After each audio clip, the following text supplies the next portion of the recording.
மண்டை இடி என்ன பண்ணுறதுனே தெரியலங்கிற அளவுக்கு பிரச்சனை. வீட்டில் பெரியவங்க இறப்பு, புற வாழ்க்கையில் இருக்கக்கூடிய வேலையும் அக வாழ்க்கையில் இருக்கக்கூடிய வேலையும் ரெண்டுமே கர்மஸ்தானம். வேறு ஊருக்கு போயிட்டு வர மாதிரி இருக்கும். பக்கத்தில் சூப்பரான நீங்கள் எடுக்கக்கூடிய முடிவுகள் உங்களுக்கு சாதகமாக மாறும்.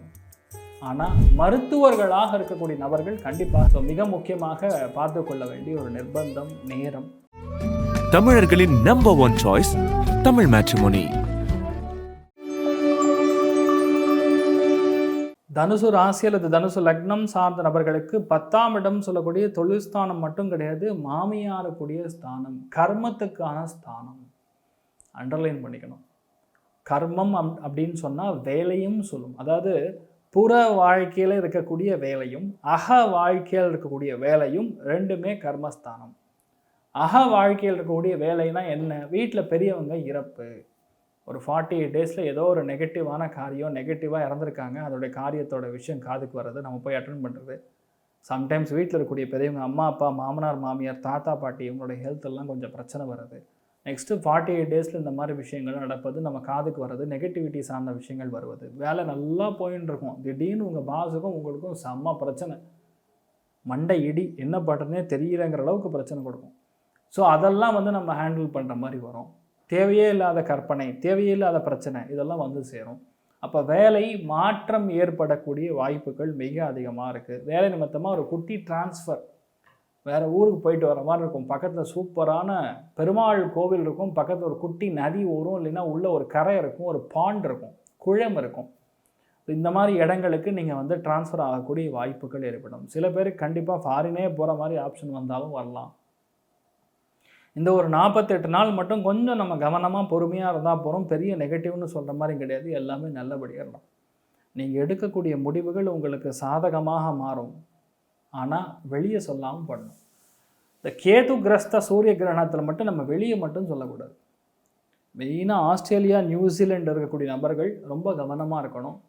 அதாவது அரசு நமக்கு எதிராக நிறைய கொள்கைகளை வகிக்கக்கூடிய வாய்ப்புகள் இருக்குது. இப்போ நம்ம என்னென்ன சொன்னாலும் இனம் ஜாதிலாம் கிடையாதுன்னு சொன்னாலும் அங்கே கண்டிப்பாக இதெல்லாம் பிரச்சனைகள் வரும். ஸோ மிக முக்கியமாக பார்த்து கொள்ள வேண்டிய ஒரு நிர்பந்தம் நேரம்.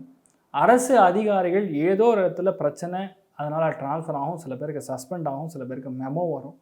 தேவையில்லாத பிரச்சனைகள்லாம் மாட்டக்கூடிய வாய்ப்புகள் இருக்குது. கவனம் தேவை. வேலையில் இருந்தாலும் சரி, மருத்துவர்களாக இருக்கக்கூடிய நபர்கள் கண்டிப்பாக வேலையை காப்பாற்றிக்கணும். அதாவது நம்ம செய்கிற சர்ஜரி கவனம் தவறியதனால் ஏற்படக்கூடிய பாதிப்புகளில் நம்ம பேர் ஒரு கெட்டக்கூடிய வாய்ப்புகள் இருக்குது. இல்லைன்னா ஒரு பெரிய சண்டை நடக்கும். 2 டாக்டர்ஸ்க்கு மிடில் சண்டை நடந்து தேவையில்லாமல் நமக்கு அவப்பெயர் ஏற்படுற மாதிரி இருக்குது. ஸோ இதெல்லாம் பார்த்துக்கணும். ஸோ அரசாங்கம் மட்டும் கிடையாது, உத்தியோகங்களில் இருக்கக்கூடிய நபர்கள் மிக கவனமாக இருக்கக்கூடிய ஒரு நிலைமையில் இருக்கீங்க. ஸோ தனுசு ராசி நண்பர்கள் இன் ஜெனரல் பாதிப்புகளை கொடுக்கக்கூடாது அப்படின்னா அயோத்தியா ராமனை வழிபாடு செய்வது, ராமேஸ்வரத்தில் இருக்கக்கூடிய ராமர் பாதம், அந்த ராமர் பாதத்துக்கு சென்று புஷ்பங்கள், எப்படி கமலம் அப்படின்னு சொல்லுவோம், தாமரையை அங்கே வச்சுட்டு வருவது, சுவாமியை மனசார வணங்கி இந்த பிரச்சனை நமக்கு வரக்கூடாதுன்னு வச்சுட்டு வந்தீங்கன்னா கண்டிப்பாக நல்லா இருப்பீங்க. பிரச்சனைகள் ஏற்படாது, மன சந்தோஷங்கள் அதிகமாக இருக்கும். தேவையில்லாத வேலை சம்பந்தப்பட்ட பிரச்சனையாக இருந்தாலும் சரி, பெரியவங்களுடைய ஹெல்த்தில் இருக்கக்கூடிய பாதிப்புகளாக இருந்தாலும் நிவர்த்தி ஆகும். நீங்கள் நல்லா இருப்பீங்க. தீர்க்க ஆயுஷ்மான் பவா. இப்போ சூரிய கிரகணத்தில் நம்ம என்ன பண்ணணும்? பொதுவாகவே 6 மணி நேரம் முன்னாடியே சாப்பிட்டு முடிச்சிடணும். வயிறு காலியாக இருக்கணும்.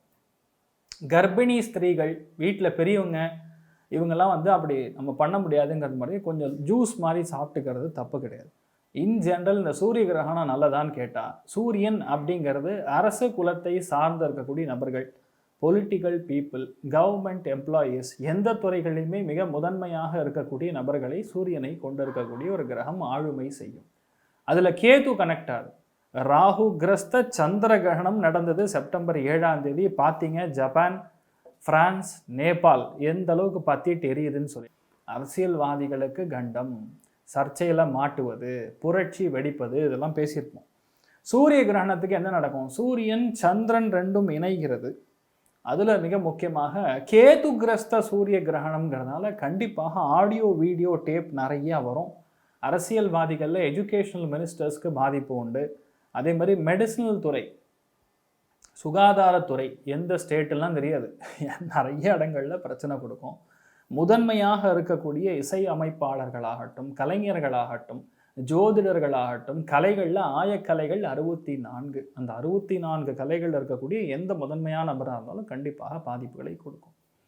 அதனால் பொதுவாகவே எந்தெந்த இடங்கள் நமக்கு பாதிக்கப்படுகிறது அப்படின்னு பார்த்தோன்னா ஒரு லிஸ்ட் இருக்குது. ஸ்பெயின், அல்ஜீரியா, ஜெர்மனி, நைஜீரியா, இந்த மாதிரி இடங்கள், போர்ச்சுகல், நியூசிலாந்து, ஸ்ரீலங்கா, அதே மாதிரி மிக முக்கியமாக சொல்லணும் அப்படிங்கிற பட்சத்தில் ஆப்கானிஸ்தான், யூரோப், இஸ்ரேல், அதுக்கப்புறம் பார்த்திங்கன்னா அர்ஜென்டினா, பாகிஸ்தான், இந்த இடங்கள் எல்லாமே அதிகப்படியான பாதிப்புகள், அரசியல் கலவரங்கள், சம்டைம்ஸ் மிகப்பெரிய பூகம்பம், அசம்பாவிதம், எதிர்பாராத இயற்கை அழிவுகள், இதெல்லாம் இந்த மாதிரி இடங்களில் நடக்கக்கூடிய வாய்ப்புகள் மிக அதிகமாக இருக்கிறது. அதனால் அங்கே இருக்கக்கூடிய மக்கள்லாம் கொஞ்சம் சேஃபாக இருங்க. சரி, இந்த சூரிய கிரகணத்தில் நம்ம என்ன பண்ணோம்? அதாவது ஒரு ஒரு ராசிக்கும் ஒரு ஒரு விதமான பாதிப்புகள். எல்லாருக்குமே நெகட்டிவே நடக்குமா? கிடையாது. யார் யாருக்கெல்லாம் நல்லது நடக்கும்? இந்த சூரிய கிரகணத்தில் பொதுவாகவே யார் யாருக்கு எந்தெந்த ராசிகளுக்கு டாப் கிளாஸாக இருக்குது அப்படின்னு பார்த்தோன்னா, நம்பர் 1, விருச்சிக ராசி நண்பர்களுக்கு அமோகமாக இருக்கும், பெரிய வெற்றியை கொடுக்கும். எந்த ராசிக்கு அன்னியும் நல்லா இருக்கும்னு சொன்னால் கடக ராசி நண்பர்களுக்கு பொதுவாகவே டாப் கிளாஸாக இருக்கும் அப்படின்னு சொல்லலாம்.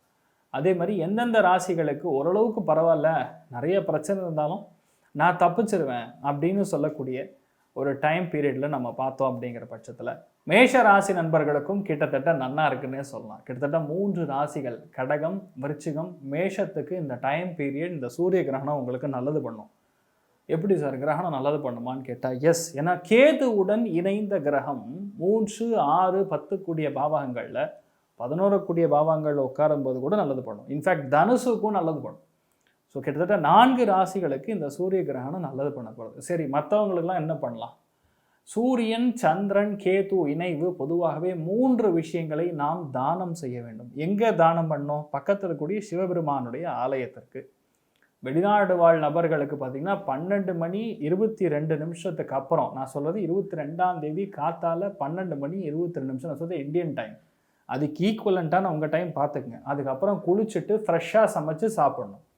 அதுக்கு முன்னாடி சமைச்சது நம்ம சாப்பிட்றோங்கிற பட்சத்தில் அந்த உணவு நஞ்சாக மாறும், விச் மீன்ஸ் விஷமாக மாறும். அதனால் நிறைய பேருக்கு ஃபுட் பாய்சனிங் ஆகிறது, எதிர்பார்க்காம பிரச்சனைகள் கொடுக்குறது. திடீர்னு பார்த்தீங்கன்னா நல்லா இருப்பாங்க, ஒரே சளி தொந்தரவு, ஜலதோஷம், என்னென்ன சொல்லுமோ அந்த விக்ஸ் ஆக்ஷன் 500க்கு சொல்கிற அட்வர்டைஸ்மெண்ட்டுக்கு சொல்கிற எல்லா விஷயத்தையும் சொல்கிற மாதிரி இருக்கும். ஸோ அதெல்லாம் கொஞ்சம் நம்ம கவனமாக பார்த்துக்கொள்ள வேண்டும். ஸோ இதுலேருந்து நம்ம விடுபட வேண்டும் என்றால் என்ன தானம் செய்ய வேண்டும்? செம்பு பாத்திரம், காப்பர் அப்படின்னு சொல்லுவோம். செம்பு பாத்திரம், நெல், அதுக்கப்புறம் மிக முக்கியமானது இந்த டைம் பீரியடில் நம்ம இதுலேருந்து பிரச்சனைன்னு தவிர்க்கணும்னா தர்பை. அதாவது நீங்கள் பூஜா சாமான் ஸ்டோரில் கிடைக்கும் தர்பை.